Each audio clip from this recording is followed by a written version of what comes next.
Yo, think we're live, huh? Yo, so happy holidays, guys. Cheers. I'm recording this on December 30th, about 5 p.m. So happy holidays, happy New Year's. You guys have a good one. You guys be safe. You know what I mean? You got to cheers up to a good, safe, prosperous year that just passed. And then you cheers to the future. So shout out to you guys. And goddamn, it's good. You guys got snow where you're at? There's no snow over here. It gets pretty hot where I'm at in the summer, so this is cold to us, So I got my beanie on.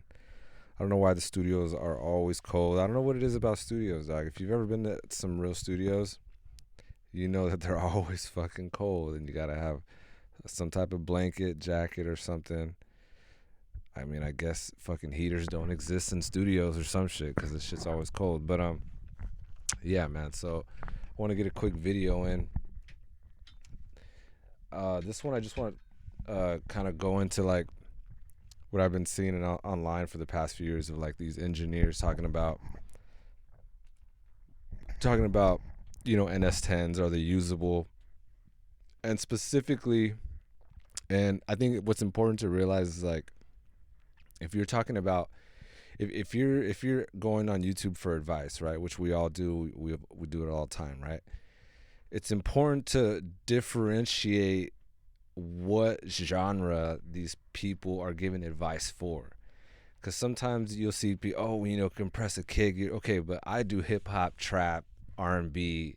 That's my main shit. So my kick does not sound like a kick from a person that does metal or rock. They're completely different worlds. The low end information on a hip hop record, trap record, is a completely different animal from doing a rock track or a metal track, right? So that's number one. You got to differentiate these YouTubers and these people talking about giving their advice and all that, right? So this is specifically about mixing trap, hip hop, rap, R&B. Can you still do it on NS-10s or CLA-10s, right? They're interchangeable, same shit. And should you do it, right? And I've seen a lot of YouTubers say like, don't even get into it. Don't even get into the NS-10 world. There's so many speakers that have a flat response now, and go for the speaker that has the flattest response, which is like a lot of speakers nowadays. Treat your room, position your speakers right, and don't go into the NS-10 world, because you don't, basically saying you don't want to go down that rabbit hole, right? Which I don't like that advice, and here's why. So there's a record that I produced for Raz Kaz. You can search it up on YouTube. It's Raz Kaz. It's called Heat Wave, right? And it came out on the Adidas album with him and Rhett, right? So I produced that record completely 100% by myself. And that record has a ton of low end. Like, it has a massive sub. Like, it smacks, right? So quick story on that record. So up until that time when I was getting placements, I never liked the way the mixes of these placements were coming out. I'd land a record. They say, okay, cool, send the stems. I send the stems. They mix the record. It comes out. I fucking hate the mix, right? And I'm not on some like, oh, it needs to sound exactly like the rough. I fell in love with the rough. I'm not that, because I've been on the other side where the clients, like, they just get demo-itis and they want it to sound exactly like the rough. That's not what I want, but the complete essence of the mix was changing. So I was like, I don't like this shit. So I told my managers at the time, look, I gotta be there. Like, if this is like that beat at that time, I had used it on a lot of beat battles. I used it for Red Bull Big Tune, right? Red Bull had a beat battle at the time. It was called Big Tune, and that was one of my most popular beats online videos that went semi-viral or whatever. Was that Heatwave beat? So my thing was like, I know Raz is gonna kill it vocally, right, and lyrically. I'm not worried about his part. I'm worried about the mixing. So, shout out to C Sick, right? the engineer who mixed it, he was like, bro, come to the studio, like let's mix it together, or I'll show you what I do, whatever, right? So I go to the studio. I think it was Sig Jack and studio from Psycho Realm, and I think it was in LA or somewhere around there. But I sat there and I watched him mix the entire record on NS-10s. He did not switch over to the mains to check the low end. He did not switch over to headphones to check the low end. Not once. He literally mixed the entire record on NS-10s. And if you go and listen to this record on YouTube, it sounds fucking nasty. Smacks. So yes, you can mix hip hop trap on NS-10s. And here's why I recommend it, right? I had CLA-10s for almost 3 years, right? Before I had CLA-10s, I had been hearing the sound, the sonic character of NS-10s for years as I'm in the studios in LA. So I know what they sound like. But I had never mixed a song on them, so I didn't understand like what was a big hype. But I love the sound because you either love them or you hate them, right? So as I'm watching him mix this record, I'm trying to take mental notes, like what's he doing, right? And so I did as much as I could on the spot. Years later down the road, CLA announced he's essentially releasing the NS-10 but under the CLA-10. So of course I fucking copped them and used them for almost 3 years, right? And now I understand. This is why I recommend you get these speakers, because if you get a speaker that's flat, a flat speaker will not train your ear to listen for mid frequency transients. It's not going to. Okay, especially if you've never heard of flat speaker. Even that in itself is a mind fuck, because nobody ever listens to flat EQ'd speakers. So what an NS-10 does is, obviously it's mid-range focused, but the main thing it does is it's so quick in the time domain. It's such a snappy speaker. You don't hear a trail of sound when the speaker stops in your room, right? Now what that does is it enables you to make correct decisions on compression, volume leveling, balance of the entire mix, panning, right? All that is like A1, right? And so when you get an NS-10, it trains your ear to listen for these things, right? It trains your ear to listen to, like, the mid-range is not open. The mid-range sounds choked. Okay, that's when you know the mix is not right. The mid frequencies are cluttered. You need to start carving out some space, right? If it sounds choked. If you put the volume up, right? Let's say you get everything sounding great at a medium to low volume. Okay, now you crank it. If it sounds choked when you crank it, it's because there's too much sub and low end frequencies.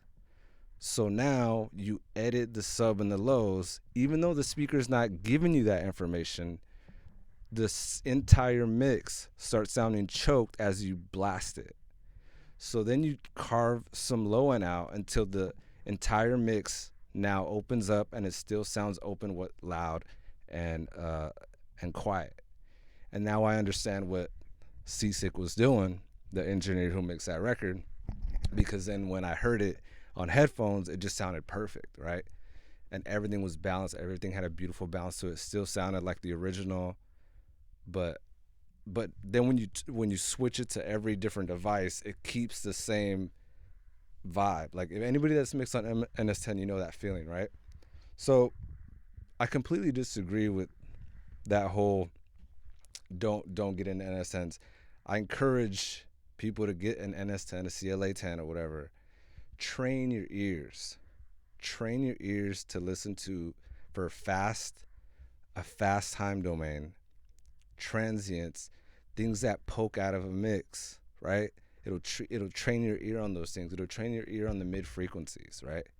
It'll train your ear to, it sounds good, but when you crank it, why does it sound choked? There's too much low end information, right? It'll it'll teach you how to carve correctly, right? Hold on. Oh man, it's good. So that's once you've trained your ear for a few years, you know what you know what a compressor does, because the NS-10s or the CLA-10s, they translate compression so well. You know what I mean? Now you know how to balance a mix, right? Now you know how to make a mix sound open. Now you know how to add correct reverb tails, correct delays, right? Because the speaker has trained your ear to listen for these things, as opposed to getting a completely flat speaker and you don't know shit, and you're just like, oh, this sounds good, but then you're gonna go to the car, it's still gonna sound like shit, right? Because you haven't learned what a flat speaker sounds like. And even when you do, the flat speaker's not focusing on the parts that are going to translate, right? And you might get a decent mix, but it's not going to have, it might not sound correct in the time domain. You might have a sloppy compression on your kick. You know what I mean? Your snare might be poking out too much. Your balance might be off, right? A flat speaker don't tell you those things as good as an NS-10, because the NS-10 doesn't even produce anything under fucking 90 hertz maybe, right? So I recommend it. I had them for 3 years and it was the best thing I did. So now I swapped out. I got the IK Multimedia Precision MTMs, and now I know what I'm listening for, right? Because I've trained myself. So now I know that, like, you know what? Let me just shave off all this low end at 100 hertz. I'll mix the entire record like that. Then I'll bring in the lows, make my changes, and I'm good, right? So I recommend it. Like I said, he mixed that entire record on NS-10s all the way through. Didn't swap at all.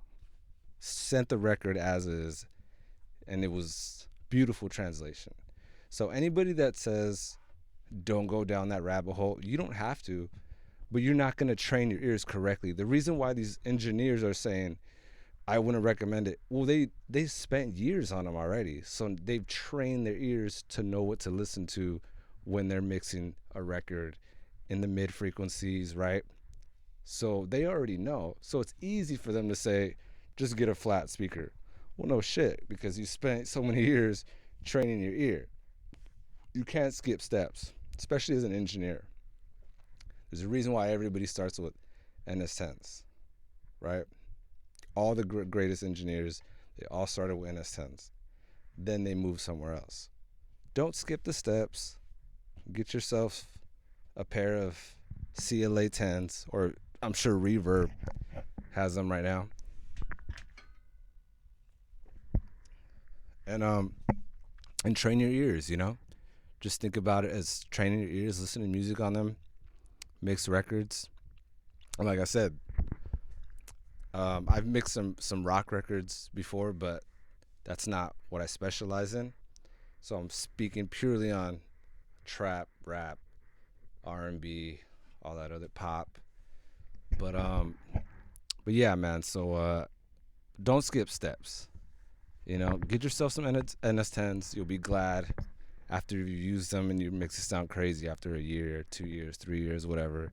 Then sell them, get yourself some new shit, and then you'll level up even crazier. All right, y'all. Peace.